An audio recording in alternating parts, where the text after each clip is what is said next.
Alessandro, Beatriz, Erivaldo, Eli,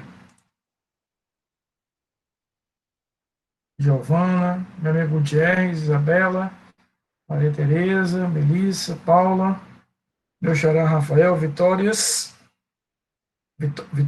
no plural, Yudi, sejam todos muito bem-vindos, é uma alegria tê-los aqui na nossa aula, tê-los mais uma vez em casa. A gente segue com nossos estudos.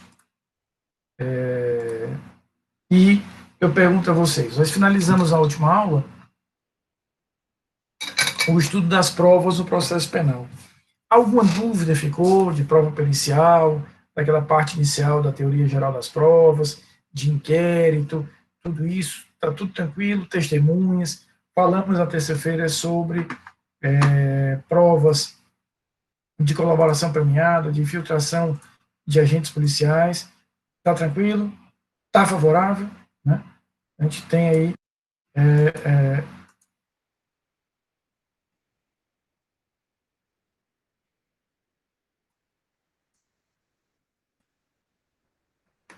só estou finalizando aqui o slide da aula de hoje, estou dando aqui um traquejo nele.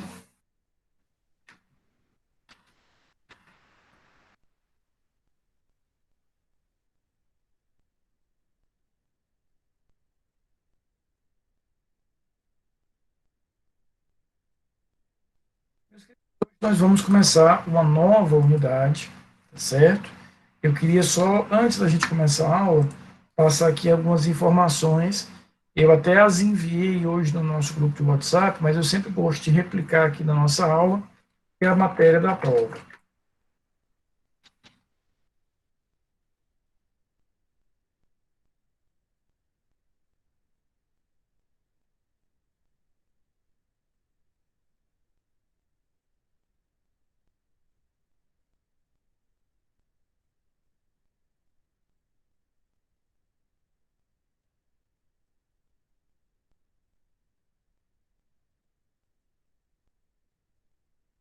Então, eu vou cobrar na prova de vocês, lembrando que a nossa prova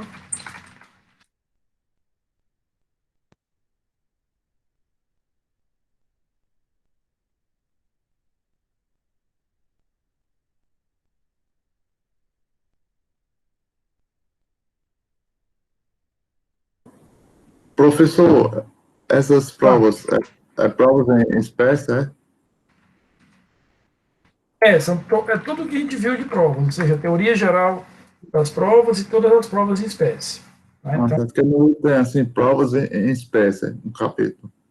é porque você vai ver que nesse capítulo, no comecinho, ele vai falar da chamada teoria geral das provas, que são aqueles artigos 155, 6 e 7, e aí depois ele avança nas provas em espécie. Tudo isso eu vou cobrar, tá bom? Certo. Então, a primeira chamada vai ser no dia 22 de setembro e a segunda chamada no dia 24 de setembro. Quando for na quinta-feira da semana que vem, dia 17, eu vou usar uma partezinha da aula aqui, uma parte da aula, para abrir aqui o AVA com vocês, mostrando exatamente onde é que vai estar a prova, como é que vai ser feita essa prova, quanto tempo vocês têm. Então, fiquem muito tranquilos que todas as informações eu já passei, mas eu vou retransmiti-las, eu vou revisar isso com vocês na próxima semana. Tá? Então, na próxima semana, eu vou renovar todas essas orientações.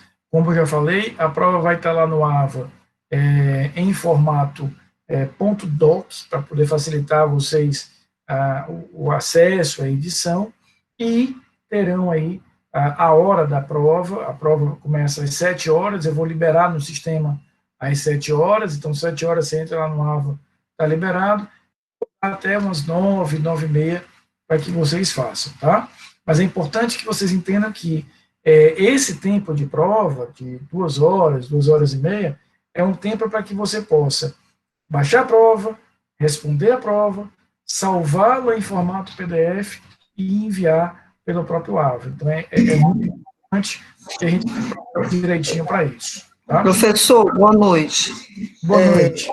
A sua prova vai coincidir com a prova de outro. Então, assim, ele começa 9 horas em ponto. Essa meia hora, ela é perdida, né, que o senhor está cedendo? Veja, Ana, ela não chega a ser perdida porque pode acontecer de outros colegas, por exemplo, que não têm aula no horário CD, né? De qualquer maneira, você vai ter ali até mais do que a sua horário normal, de 1 hora e 40 para fazer a prova. Ah, Então, ok, tudo bem, tá certo. ela vai estar liberada às 7 horas, e aí eu não vou fechar exatamente às 9, porque não custa realmente dar um pouquinho mais de Com intervalo, mas certeza. que você faça aí essa Para quem pode, é ótimo, né? Eu sou dessa é, Tá bom, muito obrigada. mas aí, quem sabe, na outra prova não funciona para você. Tá Queridos, eu certo. queria, antes mesmo da gente começar o conteúdo de hoje, hoje nós estamos completando a quarta semana de aulas, nós estamos chegando aqui à oitava aula, fechando, digamos, formalmente o primeiro mês de aula, né? Então, eu queria passar para vocês, de forma muito sincera, um agradecimento, e agradecê-los pela dedicação, pela paciência. A gente sabe, todos nós professores, que é um semestre muito duro, o que nos exige aí uma série de adaptações, de novas realidades, fora todas as outras preocupações que nós temos com a situação sanitária, problemas outros familiares. Então, estamos já há muitos meses em casa, tendo que nos adaptar e nos conviver aí com outras coisas. Em casa, a gente acaba tendo mais distrações do que até mesmo na aula, porque na aula tinha só o celular. Agora a gente tem várias outras distrações. Então, eu queria, de forma muito sincera, agradecê-los por esse mês de aula. Vocês são uma turma muito assídua, nós somos 56 alunos matriculados nessa disciplina, nessa turma, e eu normalmente tenho aqui 40, 45, 50 alunos em cada aula. Isso para mim é um motivo de muita alegria. Tenho me esforçado muito para transmitir para vocês, mesmo por meio virtual, a melhor aula possível. Então, fica aqui o meu agradecimento por esse primeiro mês de aula, a gente ter vencido de forma tão tranquila, de forma tão serena. Então, pelo menos para mim, tem sido muito agradável, apesar das circunstâncias.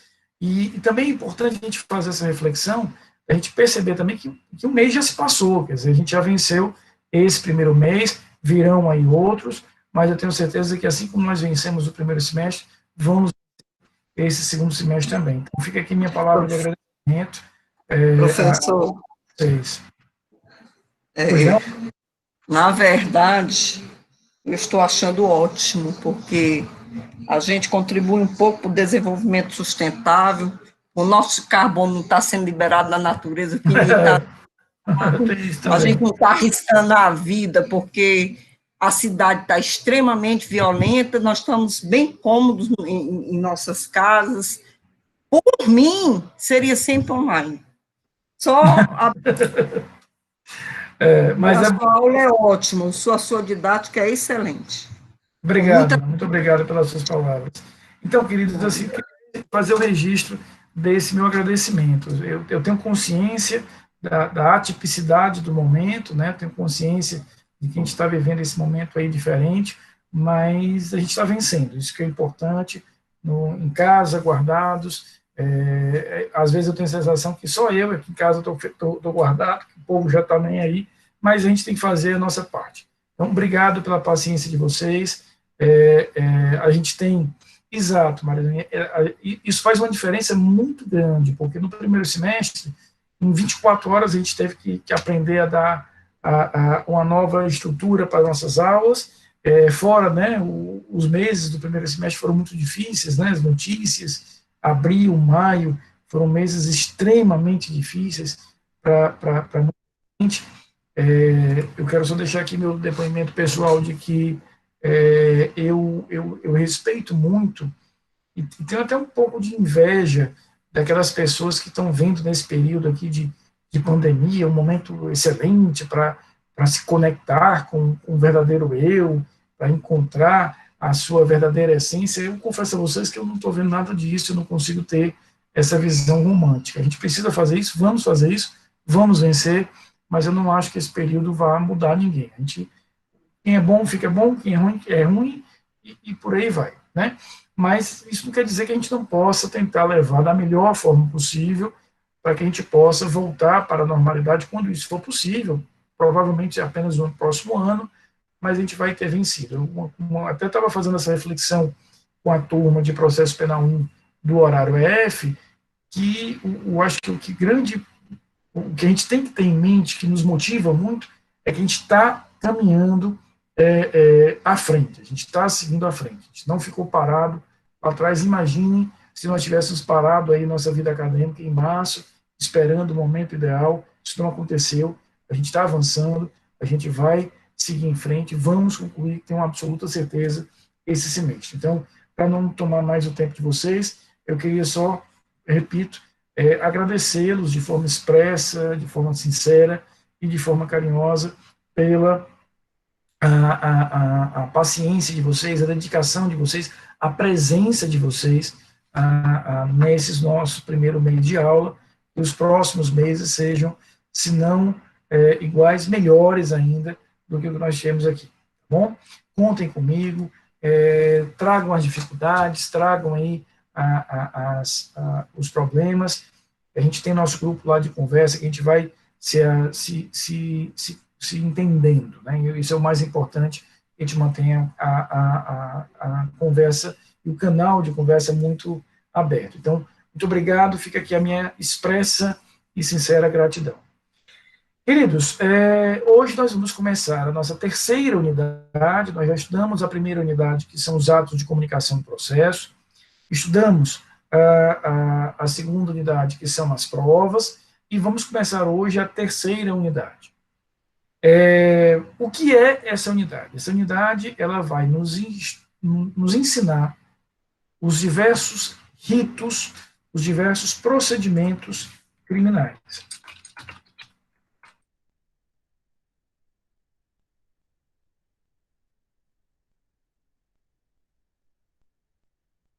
Nós vamos começar hoje essa unidade, vamos avançar nessa unidade na semana que vem, fazemos uma pausa para a nossa prova, para a semana de provas, e quando voltarmos das provas, lá no dia 29 de setembro, a gente continuará estudando os procedimentos. A gente vai estudar alguns procedimentos dentro dessas semanas. Hoje, semana que vem, e mesmo depois da prova, nós vamos conhecer esses procedimentos. Hoje, especificamente, eu tenho 2 objetivos com vocês nessa nossa aula.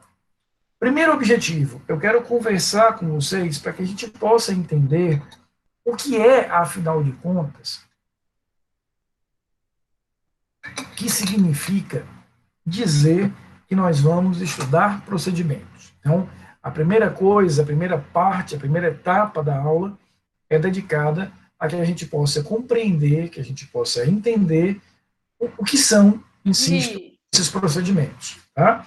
A gente vai ter, efetivamente, que nos dedicar a isso.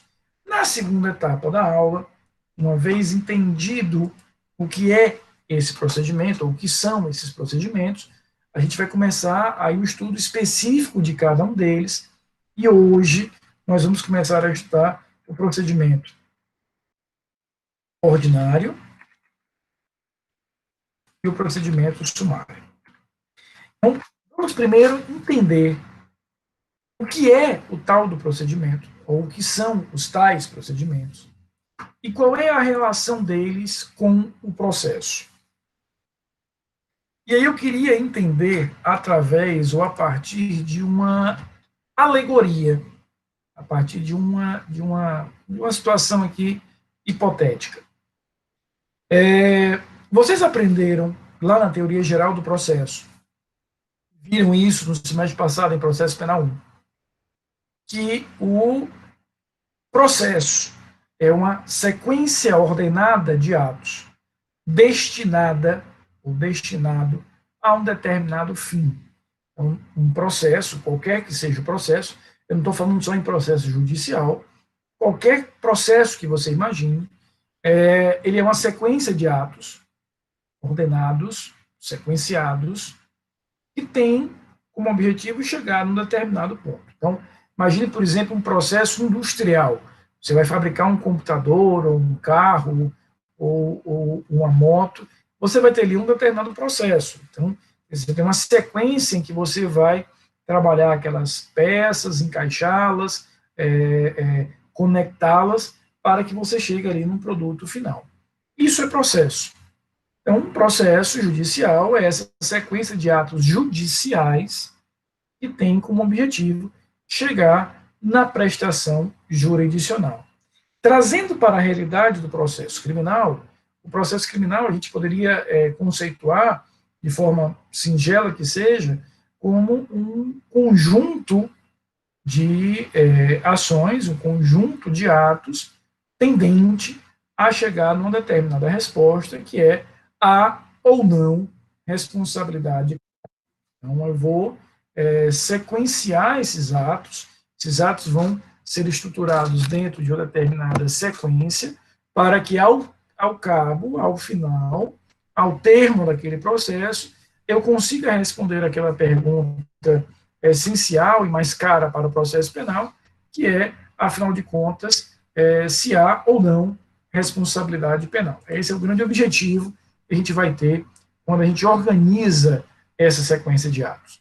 Mas aqui eu queria trabalhar com uma alegoria, um exemplo apenas, algo alegórico realmente, para que a gente possa entender, e eu queria começar literalmente a nossa conversa sobre procedimento, e repito, vai perpassar em várias semanas, mas a gente entendendo de forma muito clara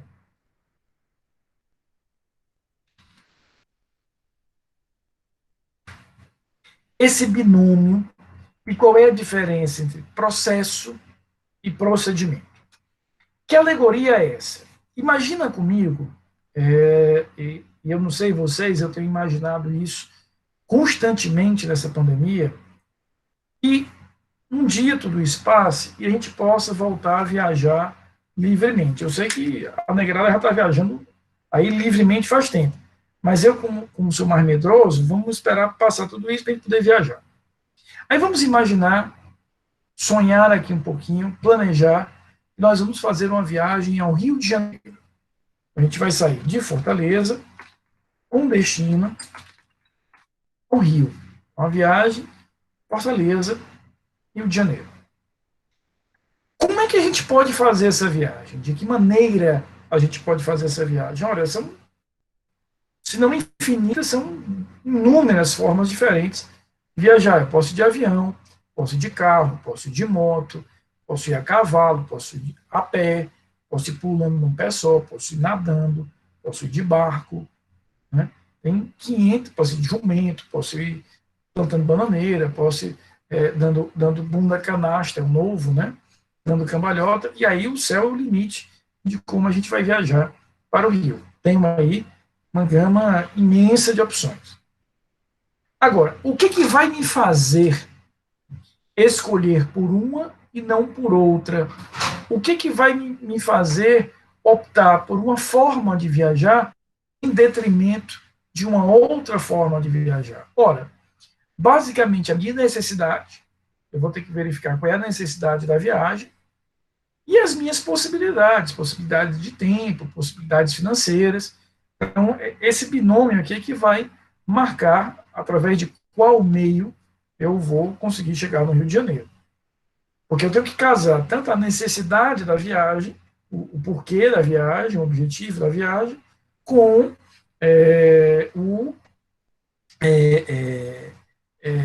os meios, né, de tempo, dinheiro e etc. Então, vamos supor o seguinte, imagina que você tenha uma reunião, uma audiência, um evento qualquer no Rio de Janeiro amanhã à tarde. Ora, só adianta ir se você for de avião. Não adianta você sair de Fortaleza de uma outra forma que não vai efetivamente alcançar aquele teu objetivo. Se eu não for de avião, eu nunca vou chegar lá a tempo, repito, da reunião que eu tenho no Rio de Janeiro amanhã à tarde. Agora, imaginemos que você, eu acho isso chiquérrimo, eu tenho uma inveja tremenda de quem pode fazer isso, eu tenho absoluta consciência de que na minha vida eu nunca vou poder, é tirar um ano sabático, sabe? Manja aquele negócio de um ano sabático? Tira um ano sabático para mim, cansado, eu vou dar uma relaxada e vou tirar um ano sabático. Isso é de uma elegância, é de um chiquê impressionante. Morro de inveja de quem consegue fazer, tirar um ano sabático. Eu, às vezes, tenho dificuldade de tirar um dia sabático, né? E aí o cara tirou um ano sabático dele, vou ficar um ano sem fazer nada, curtindo a vida, levando aí a vida como ela me levar. E aí ele pega um carro, passa 3 dias em Natal, aí vai a Recife, resolve fazer ali uma parada mais elástica, passa 5 dias em Recife, depois viaja para Salvador. Nessa brincadeira, o cara leva 3 meses para chegar no Rio de Janeiro. As necessidades dele eram outras, as possibilidades dele eram outras. Perfeito. Agora vejam só, independentemente do camaradinha que pegou um avião e amanhã à tarde tinha que estar no Rio, e do outro, que teve que efetivamente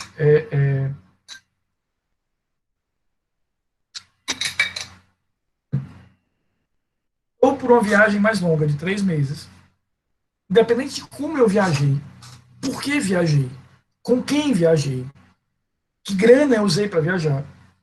Nos 2 exemplos, o cara saiu de Fortaleza e ele chegou no Rio. Em tempos diferentes, necessidades diferentes, mas veja que a viagem foi a mesma. Mudou a forma de viajar, mas a viagem foi a mesma. Essa a diferença, repito, é uma alegoria muito simples, muito singela, mas é essa a diferença que eu quero que vocês tenham na cabeça entre processo e procedimento. O processo é a viagem em si. O procedimento é a forma de viajar. O que eu vou apresentar para vocês a partir de hoje são diversas formas diferentes de viajar. Mas a viagem em si, ela sempre será a mesma. O que é o processo penal. Então, nesse meu exemplo, a viagem, ela equivale ao processo penal. Vai nascer lá na denúncia e vai terminar na sentença. Qual é o crime que eu estou apurando? Quem é o réu? Quais são as características daquele fato? Onde é que eu estou processando? Qual é o juízo? Não interessa. Ele nasce na denúncia da queixa e morre na sentença. Veja que a viagem é igual, é sempre a mesma. Não interessa se eu estou processando um furto, um estelionato, um homicídio, tráfico de entorpecentes, crime organizado, corrupção, júri, não interessa. A viagem é uma só. Agora, a forma de viajar, essa sim vai mudar, porque essas são os procedimentos ou ritos penais.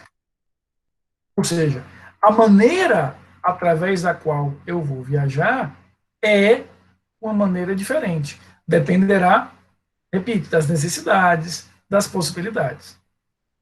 Então, quando eu falo de crime contra a vida, crime contra o patrimônio, crime contra a administração pública, crimes de tráfico de entorpecentes, crimes praticados por organizações criminosas, é o processo penal que vai atuar, é o processo penal que vai buscar responder se aquele indivíduo é ou não é criminoso, se ele merece ou não merece receber uma sanção. É por isso que, independentemente do rito que eu usar, nessa minha alegoria da forma de viajar, como o processo é o mesmo, eu vou aplicar os mesmos princípios, as mesmas regras. Então, não interessa se eu estou usando o rito A, B, C, D ou F, eu vou ter que usar contraditório, ampla defesa, devido processo legal, presunção de inocência, indúbio pro réu, e por aí vai. Por quê? Porque o processo é o mesmo. A viagem é a mesma.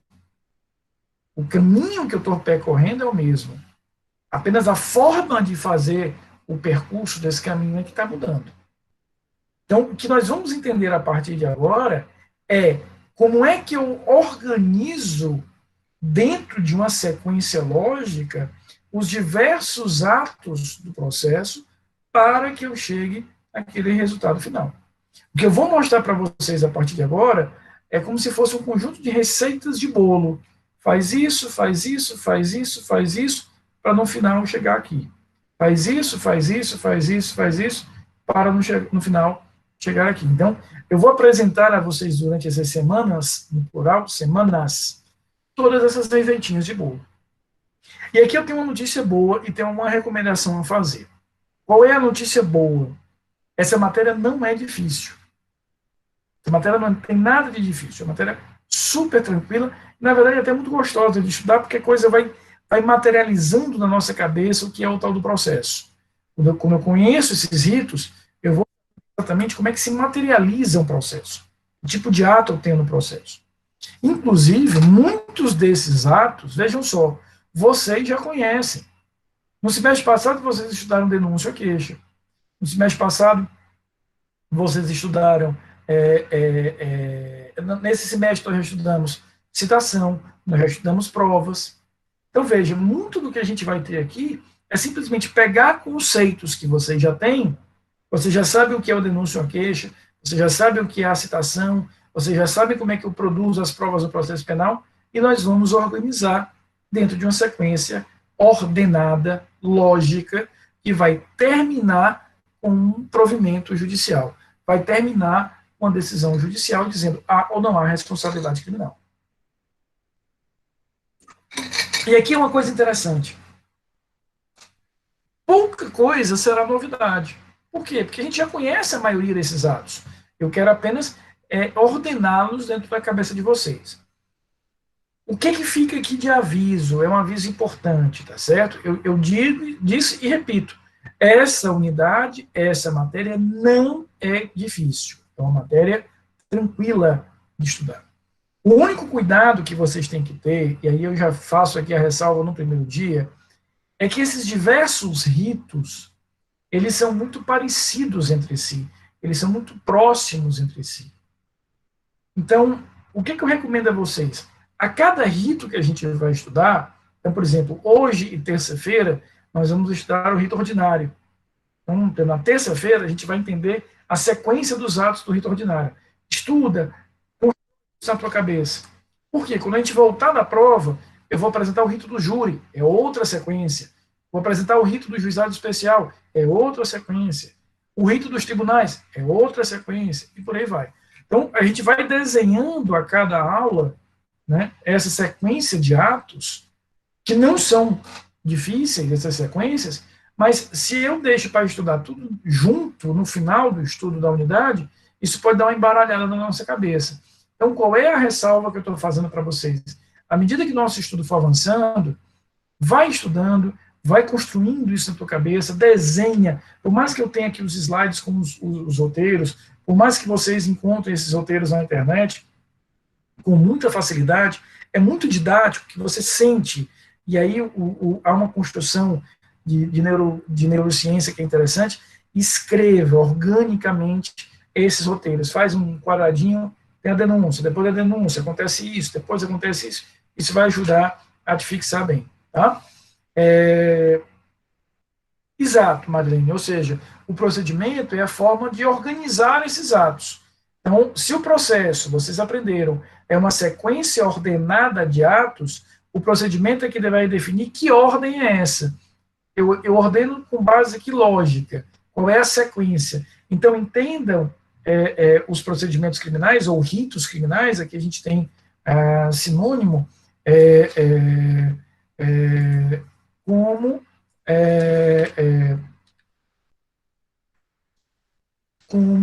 uma sequência, né, própria, repito, pré-fixada na lei, pré-estabelecida na lei, e que vai, insisto, trabalhar com essa determinada lógica de uma sequência ordenada desse determinado tipo de ato. Tá? Então, a gente vai ter aí um rito delimitando, Marilene, exatamente esta sequência. E tudo bem, processo é uma sequência de atos. Tá, mas qual é a sequência? Qual é a ordem? Como é que esses atos se organizam? É aí que entram os ritos criminais. Tá?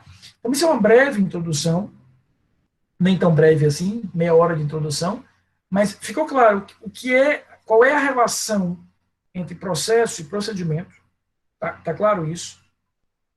Tá tranquilo? Tá favorável? Como diria MC Bin Laden. Como é que se organizam esses procedimentos? Como é que esses procedimentos eles vão se organizar? Eu quero que vocês imaginem dois grandes grupos, duas grandes categorias. Eu vou falar de ritos, que são os ritos comuns e os ritos especiais. Então, a primeira grande categoria são os ritos comuns.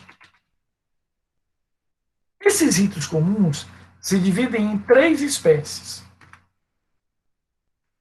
O rito ordinário,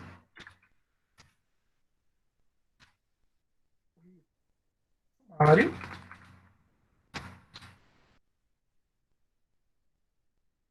sumaríssimo. O primeiro grupo é dos chamados ritos comuns, que vai se dividir em três espécies: o rito ordinário, o rito sumário e o rito sumaríssimo. O segundo grupo é chamado de ritos especiais, que se dividem em rito do júri,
então veja, quando a gente fala de rito comum, eu tenho três espécies: rito ordinário, o rito sumário e o rito sumaríssimo. Quando a gente fala de ritos especiais, eu vou ter o rito do júri, o rito das ações penais originárias em tribunais, ou seja, aquelas pessoas que têm um foro prerrogativo de função. Vocês aprenderam o foro privilegiado no semestre passado. Então, vocês aprenderam no semestre passado que um juiz de direito será julgado pelo Tribunal de Justiça, que um governador será julgado pelo STJ, e por aí vai. Então, uma lei criou um rito próprio das ações penais que são desenvolvidas em tribunais.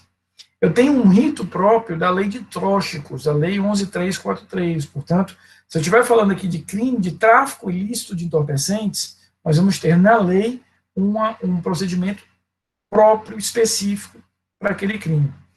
Quarto, crimes falimentares. Os crimes falimentares, só para a gente lembrar, são aqueles crimes relacionados à recuperação judicial e falência. Então, a lei de falências, ela delimita, define algumas condutas que são condutas específicas do contexto das recuperações judiciais e falências. E tem também, olha o 2.5 como é específico, o chamado rito dos crimes funcionais, que são crimes contra a administração praticados por funcionário público punido com reclusão. Eu digo é vália. Então, por exemplo, alguns de vocês aqui, né, que eu me lembre, assim, se eu esquecer de alguém, eu sei que Ana Cláudia fez, Vitória fez, Gutierrez fez, Pedro fez, e outros tantos aqui fizeram penal 3 comigo. A gente estudou lá em penal 3 os crimes contra a administração pública, praticados por funcionário público, praticados por particular. A Tereza também. Então, a gente viu os crimes lá. Esse rito aqui do 2.5, o que é isso? É o procedimento que eu vou usar para processar aqueles crimes. Tá? Desses procedimentos especiais, eu não vou ver com vocês o procedimento falimentar. Os crimes falimentares são muito específicos, tal. Mas os outros nós vamos ver. Agora, o que eu quero que vocês entendam agora? Preste atenção, porque esse é um ponto importantíssimo da aula. Diante de um caso concreto, diante de uma circunstância concreta, e quando eu digo caso concreto, eu estou dizendo fulano praticou o fato tal contra o cicrano, é isso que eu tenho que processar? Qual é o rito que eu vou usar? Veja que eu entreguei para vocês aqui um cardápio de ritos com duas partes. É como se você abrisse um cardápio no restaurante e você tivesse aqui duas páginas de cardápio. Uma, ele fala dos tais ritos comuns, outro dos ritos especiais. No caso concreto, como é que eu escolho qual é o rito? Ora, vocês aprenderam lá atrás, no comecinho do curso de vocês, tenho absoluta certeza, uma regrinha muito útil no direito, que é o especial prevalece sobre o geral. Então, no direito, é uma alternativa muito útil em muitos momentos, dizer, olha, se eu tiver o especial e o geral, o especial, ele vai efetivamente versar sobre o geral. Então, o que a gente vai ter? Diante de um caso concreto, tenta verificar, considerando qual foi a natureza do crime ali praticado, considerando quem foi o réu, se você pode usar um desses ritos especiais que eu listei aqui. Então, por exemplo, imagina que você está ali a processar, você vai processar um crime de tráfico de entorpecentes. Então, você sabe que tem ali um rito próprio para esse tipo de crime. Imagina que você está processando um funcionário público que praticou um crime contra a administração. Existe um rito próprio para aquilo ali. Imagina, e aí a gente vai usar aqui algumas aulas, porque é super legal, a gente vai processar um crime de homicídio doloso, portanto, um crime doloso contra a vida.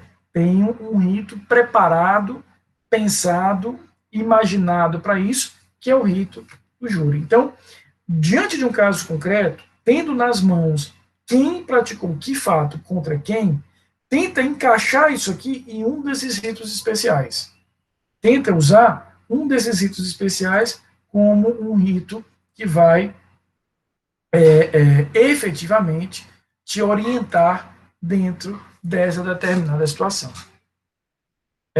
Paulo, não necessariamente por analogia, aqui o encaixe direto mesmo, tá? Porque veja só, vou processar um homicídio doloso, eu tenho um rito lá para o júri. Vou processar um tráfico de entorpecentes, tem um encaixe direto no rito da lei de tóxicos. Vou processar uma pessoa num tribunal porque aquela pessoa tem um foro por prerrogativa de função.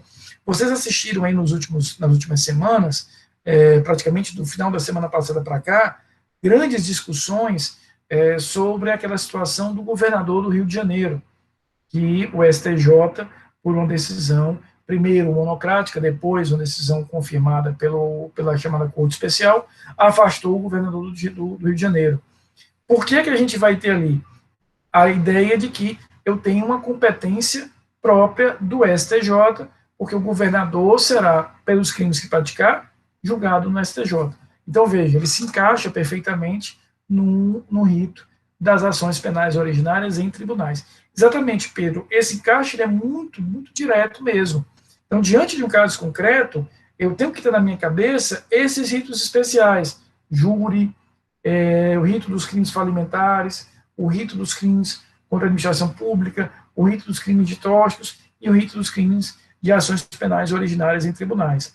Se a tua situação, por uma circunstância da situação, portanto, um raciocínio aqui sempre é um raciocínio casuístico, é do caso concreto, se encaixar em uma dessas, e aí, Paulo, insisto, o encaixe aqui é direto mesmo, eu não vou precisar usar de analogia, eu já sei qual é o rito que eu vou processar. Então, deixa eu dar dois exemplos aqui rápidos. Eu digo para vocês o seguinte, o João matou a Maria, matou dolosamente a Maria.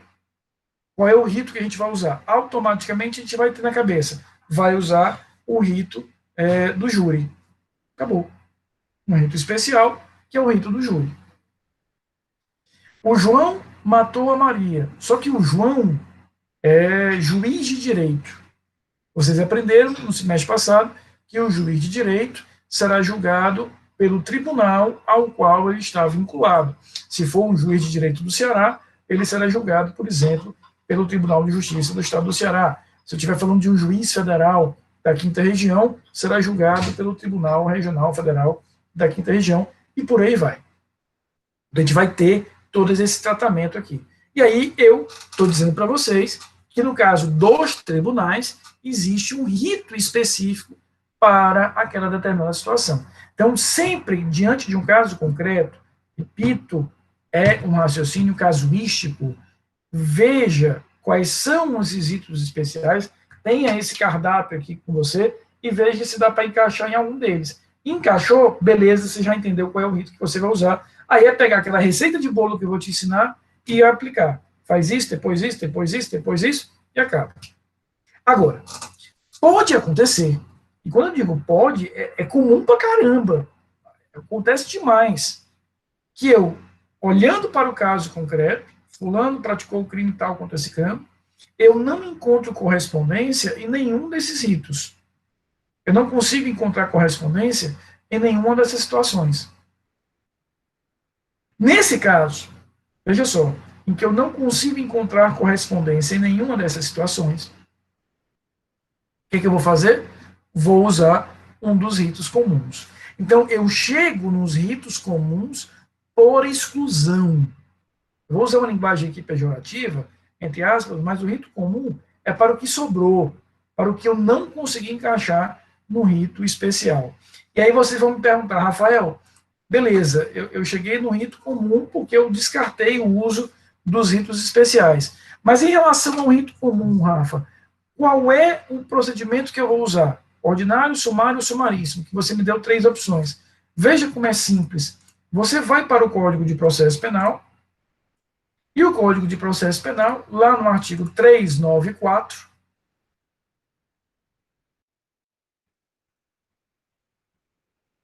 ele vai no artigo 394, que vocês estão visualizando, vejam o que diz o 394. O procedimento será comum ou especial? Parágrafo 1º. O procedimento comum será ordinário, sumário ou sumaríssimo. E aí ele vai indicar em que situações eu uso o ordinário, o sumário ou o sumaríssimo. Então, repetindo, eu chego nesses procedimentos aqui, que são espécies do procedimento comum, eu chego aqui se eu não conseguir encaixar em um dos procedimentos especiais. Eu excluí todos os especiais, não é caso de júri, não é caso de crimes praticados por pessoa com foro privilegiado, não é crime contra a administração, não é tráfico de entorpecentes, não é crime falimentar. Nenhum daqueles ritos lá serve para mim. Então, você vai usar um desses ritos aqui, do rito comum. E veja como o código é didático, tá? Parágrafo 1º. Ele vai dizer no inciso 1º, será ordinário quando tiver por objeto crime cuja sanção máxima, ou seja, a pena máxima combinada, for igual ou superior a 4 anos. Então, se aquele teu crime é um crime, por exemplo, pega o estelionato, pena de 1 a 5 anos. Ora, a pena máxima é 5 anos. Então, qual é o rito que eu vou usar? O rito ordinário. Veja, por exemplo, o crime de furto, pena de 1 a 4 anos. Eu vou usar o quê? 4 anos igual ou superior a isso. Não, Paulo, porque veja só, um homicídio simples é um homicídio doloso. Então ele vai cair lá no rito do júri, é um rito especial. Então você vai usar o rito do júri. O júri será competente para processar e julgar o quê? Os crimes dolosos contra a vida. O homicídio simples é um exemplo de crime doloso contra a vida. Mas eu vou pegar aqui gancho na tua pergunta, Paulo, para a gente imaginar o seguinte. Veja, a competência do júri é para crimes dolosos contra a vida. Aqui entra o homicídio doloso, o crime de instigação, induzimento ou auxílio ao suicídio, o crime de infanticídio e o crime de aborto. Esses são os 4 crimes que vão para a júri. Homicídio doloso, instigação, induzimento ou auxílio ao suicídio, infanticídio e aborto. Mas eu tenho um crime contra a vida que não é doloso, é o crime de homicídio culposo. Está previsto lá no artigo 121, parágrafo 3º. Tem uma pena de 1 a 3 anos. Então, eu tenho, repito, 4 crimes dolosos contra a vida, tá? Mas eu tenho aqui o homicídio culposo. Agora, veja só, eu não uso o rito do júri para homicídio culposo. Como vocês sabem, o júri é só de crimes dolosos.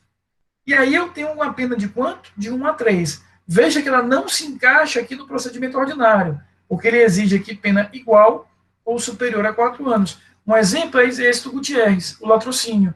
Porque o que é o latrocínio? É o crime de, lá no artigo 157, parágrafo 3º, que é o crime de quê? Roubo seguido de morte. Então, no caso do latrocínio, como bem observou o Gutierrez, eu não vou falar em júri, porque não é um crime contra a vida, é um crime contra o patrimônio, ao resultado vida, mas ele não objetivava a vida, ele objetivava o patrimônio, portanto, eu não posso usar o rito do júri, e aí, como a pena é superior a 4 anos a máxima, eu vou aplicar o quê? Como bem o Gutierrez pergunta, o homicídio, o latrocínio vai para o rito comum, o Gutierrez, especificamente o rito ordinário. Por quê? Porque a pena dele é superior a 4 anos. Isabela, crimes de júri são os crimes dolosos contra a vida. E quais são eles? O homicídio doloso, porque vejam, o caso do homicídio culposo não vai a júri. O crime de instigação, induzimento ou auxílio ao suicídio, infanticídio e aborto são aqueles que estão entre o artigo 121 a 128 do Código Penal, com exceção, como eu falei, do artigo 121, parágrafo 3º, já que esse aqui é o crime de homicídio culposo. Então, está no 121 ao 128, com exceção, aí você tira, Isabela, o parágrafo 3º do 121. Ele define o crime de homicídio culposo, sai do júri, e eu vou encaixá-lo onde? Olha, a pena de 1 a 3 anos. Portanto, pena máxima, 3. Ela não se encaixa aqui no inciso 1º, porque ele exige uma pena máxima igual ou superior a 4. Eu vou usar, então, o quê? O procedimento sumário. Porque veja o que diz o procedimento sumário. Quando tiver por objeto crime cuja sanção máxima combinada seja inferior a 4 anos de pena privativa de liberdade. Então, se a minha pena máxima abstrata prevista para o crime, ela for 4 anos ou mais, você usa o procedimento ordinário. Se você percebe que a tua pena ela é inferior a 4 anos, a princípio você usa o sumário. Por que a princípio? Porque veja o que diz aqui o inciso 3º. Eu usarei o procedimento sumaríssimo para as infrações penais de menor potencial ofensivo na forma da lei. E veja só, a lei define as infrações de menor potencial ofensivo com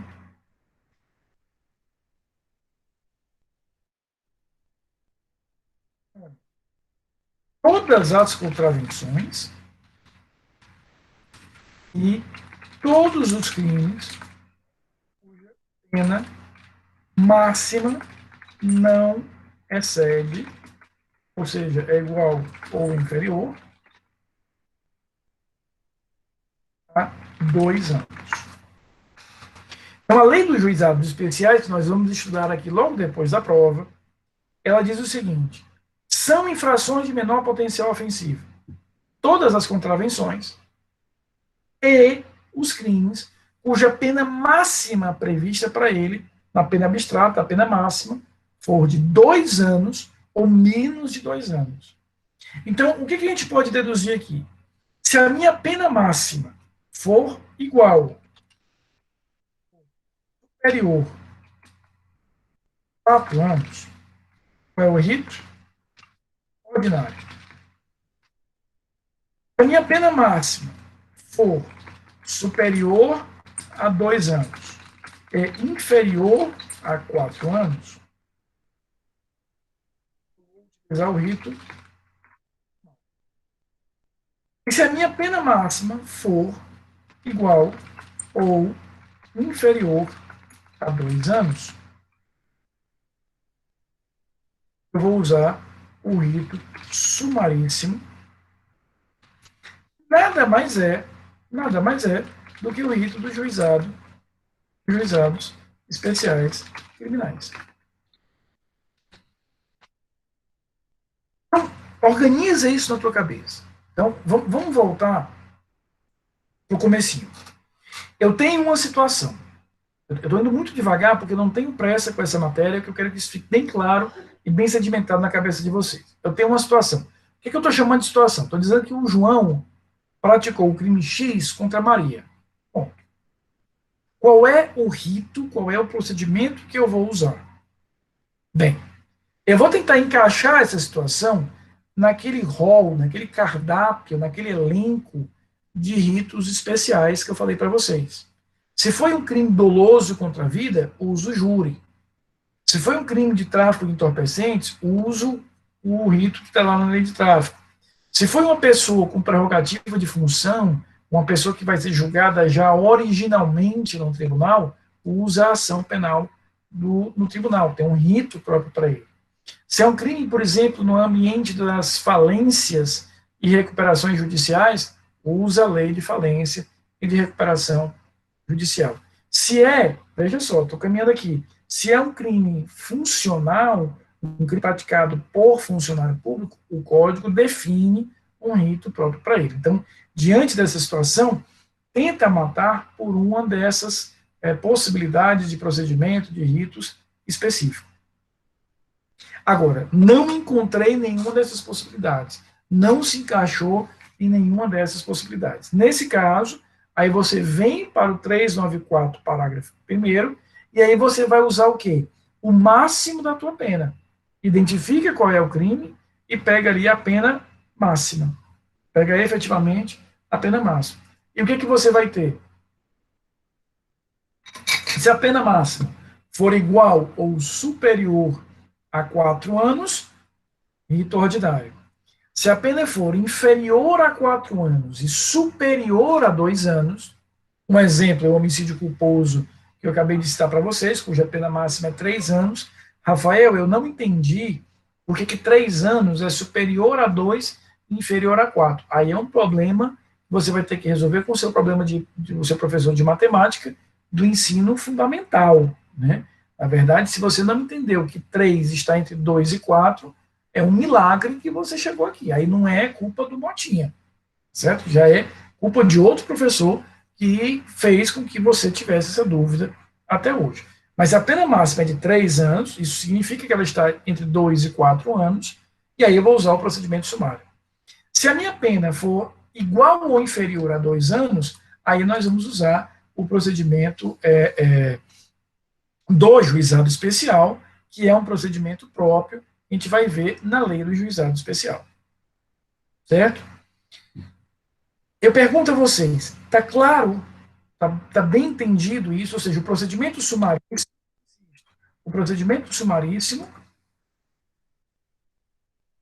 nada mais é do que o procedimento do juizado especial. Está previsto lá na lei 9.099. Então, veja, todos os procedimentos comuns. Procedimento do júri. Procedimento fins funcionais.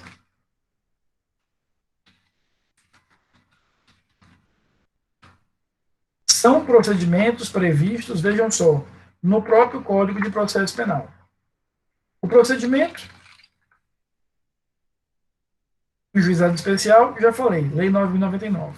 O procedimento das ações penais originárias em tribunais está previsto na Lei 8.038/90. Procedimento alimentares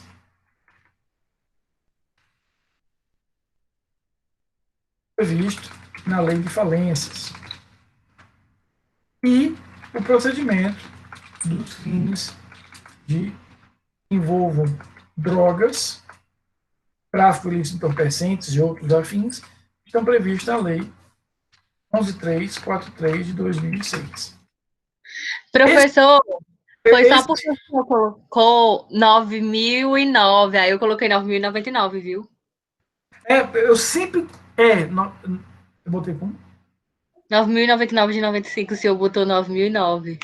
E eu já fui uma evolução, Ana, porque eu estava dando essa aula uns 15 dias atrás, lá no Ari, na Faculdade de Sá, e eu botei assim, já foi um avanço, porque lá eu botei a lei 90.099, então eu já estou chegando perto, na próxima... né, mas obrigado, exatamente isso. É só porque eu trabalho no juizado que eu estou falando. Agora fechou. Então, veja, alguns dos ritos estão no código, tá? Alguns dos ritos estão no código, rito ordinário, rito sumário, rito do júri e o rito dos crimes funcionais, e outros estão fora do código. O juizado especial, na lei 9.099, o crime de tráfico de entorpecentes na respectiva lei 11.343, e uma lei aqui que a gente vai estudar várias vezes durante o semestre, que é a lei 8.038, que ela define os ritos nos tribunais superiores, tá bom? O que fica de importante na aula de hoje? A diferença entre processo e procedimento. O processo é uma viagem, o procedimento é como é que eu organizo essa viagem, e como é que eu escolho o meu rito. Tenta usar um dos especiais, não conseguindo, vai para um dos comuns, e nos comuns você vai escolher pelo tipo de pena. Igual ao superior a 4, ordinário, inferior a 4, superior a 2, sumário, igual ao inferior a 2, sumaríssimo ou juizado especial, tá? Eu vou fazer a chamada agora, não saiam daí por gentileza, tá bom? Eu vou usar aqui a lista que eu tenho. Para os que chegaram depois, alguns chegaram depois do iníciozinho da aula, eu queria só renovar, queridos, as minhas palavras de agradecimento, tá certo, a vocês. A gente está concluindo agora a 4ª semana de aulas. O que isso significa na prática? A gente está finalizando aqui o primeiro mês de aula, então isso é super importante num momento como esse. Obrigado pela participação de vocês. Obrigado. Tá certo, Paulo, pode deixar que eu resolvo aqui. Obrigado demais pela participação de vocês, pela dedicação, pela presença, pela paciência, né? Nesses tempos atuais, a gente tem que ter muita paciência. Eu tenho consciência, assim como meus colegas professores, todos, que é um período difícil para todos nós, de muito esforço, de muita adaptação, mas a gente vai vencer isso, eu não tenho a menor dúvida. Então, eu queria aqui deixar expressamente a minha... Estou finalizando aqui a chamada, tá bom? Não saiam agora, por favor.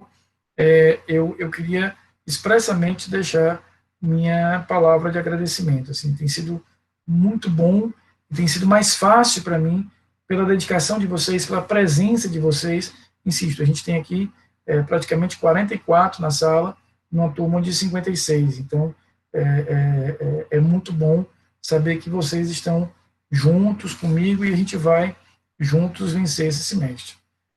Não é fácil, a gente já está cansado, né, dessa rotina. Esse ano tem sido um ano, para eu ser educado, um ano muito desafiador, né?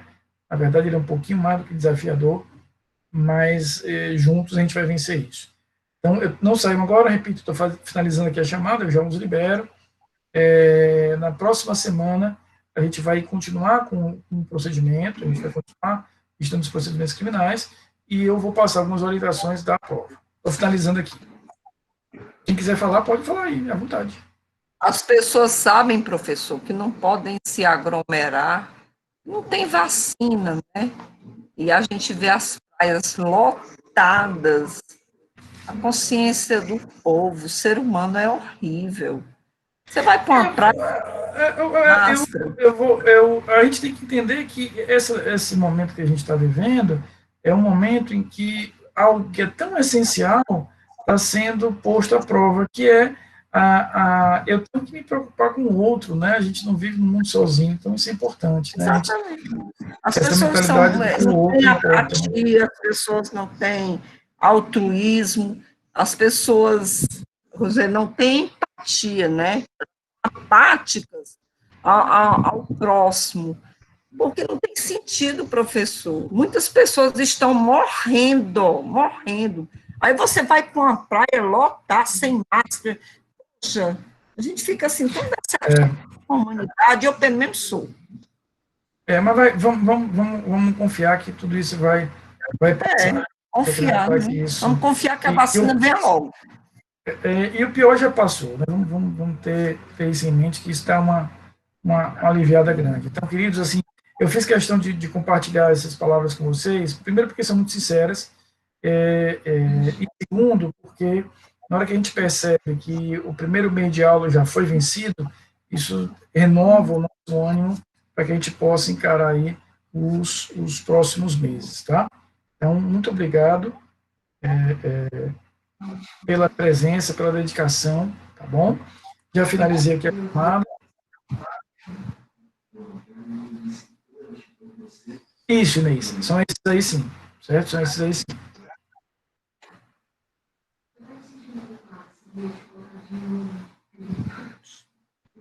Pois é, Gutierrez, eu tenho muito receio do que a gente teve aí um certo refrigério, né, nesse período, mas eu espero que as pessoas colaborem um pouquinho para a gente continuar nisso aí. Mas vamos ter fé que as coisas vão bem. Queridos, eu vou, repito, renovando meus agradecimentos. Obrigado por tudo. Descansem a cabeça. Um excelente final de semana.